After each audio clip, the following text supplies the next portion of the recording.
Emily here. Oops, bumping you already. Um, Hope you're having a good day. It's a beautiful Memorial Day when I'm recording this. I usually have Mondays off, so it's not particularly special, like not an extra day off for me anyway. Still beautiful day though. So I just wanted to do a couple of quick things on here. The first is to show you how I'm gonna start tracking my expenses. Um, so I have this agenda. I got it. It was on sale for like 10 cents or something, uh, which was I had to stop myself from getting a little pile of them. I was like, I'm not going to use a pile of calendars. Just one is enough. But I also like it because it's got like fully half of it is notes, um, which I like. I always want planners to have a bigger notes section for. That's just what I like. Anyway, so every day since the 15th of May, I've been writing down my spending. And then what I'm going to do quickly here is just, I've got my 4 categories: eating out, groceries, gas, and other, that I'm just going to highlight here. And so I'll fast forward through that.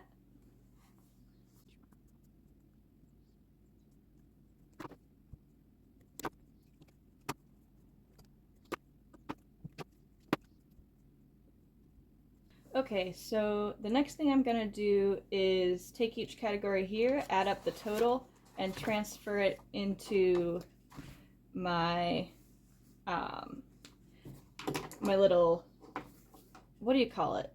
Like summary in the back here.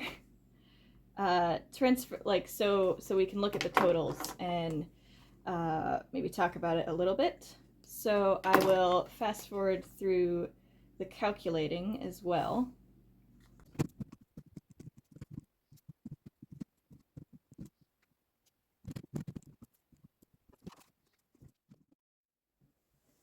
Okay, so I'm back with the totals. Let me actually just zoom us in a little bit.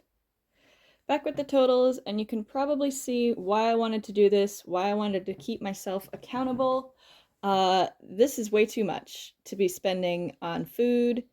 Um, I call it eating out. The majority of what it actually is, I mean, it's still eating out, but it's not like a sit down restaurant. It's just getting a breakfast sandwich most days that I'm working, and then usually I'll also pick up a few things for lunch.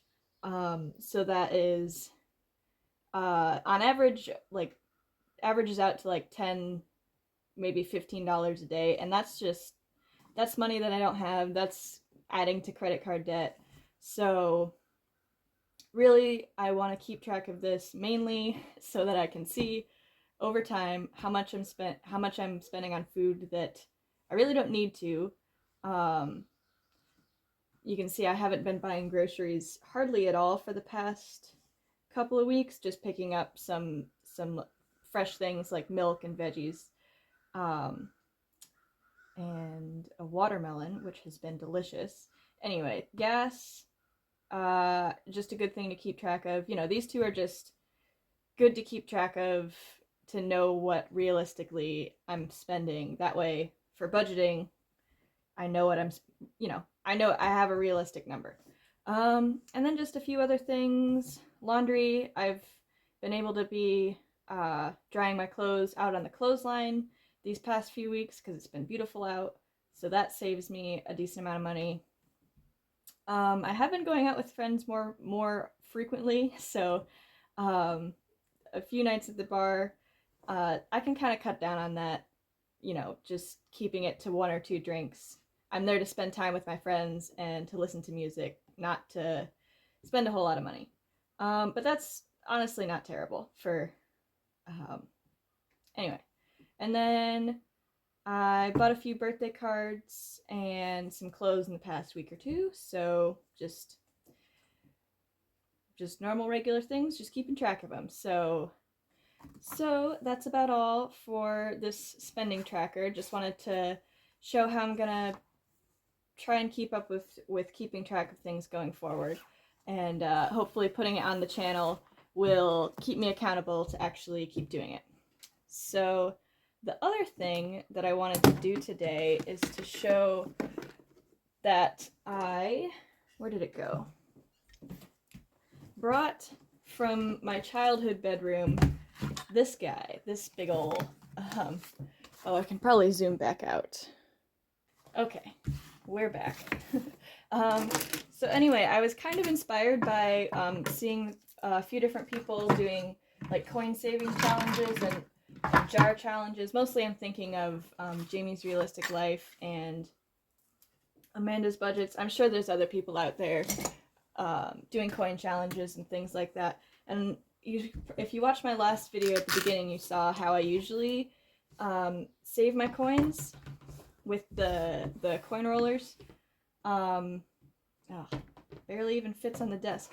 But I thought this would be fun. I actually completed this when I was a kid, and then when I was about to leave for college, I emptied out all of the quarters and added them to the big jar of quarters that, not just quarters. I saved up a big jar for a few years in high school of ones and change, and I added all my statehood quarters to that. So, let me try and get this so that you can see the coins. Oh my gosh, knocking the camera. Okay, so I'm just gonna show each coin. Hopefully it focuses okay. I can't actually see my screen, but we got Washington. We've got North Carolina, Rhode Island, Massachusetts, Louisiana,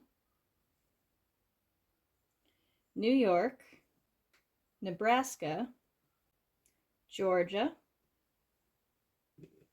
Connecticut, the state where I grew up, my home state, Maryland, Virginia, Ohio,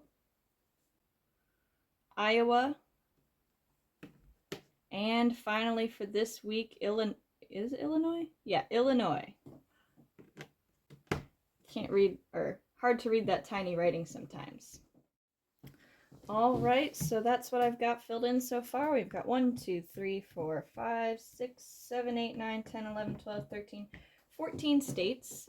Oh, and this also this map collection thing also includes the territories that came out in 2009. So I thought this would be fun to do, especially since these are quarters from 1999 to 2009. So they're a little bit older than when I originally filled these up. It was like too easy. This filled up really quickly when I was a kid. But I thought it might be a little more fun to do it now, since they're kind of a little more rare, a little more mixed in with all the quarters that they've been making that are not statehood quarters from the past 10 years. However many years. So that's about all I have for today. Thank you so much for watching. Yeah, have a good one. Bye.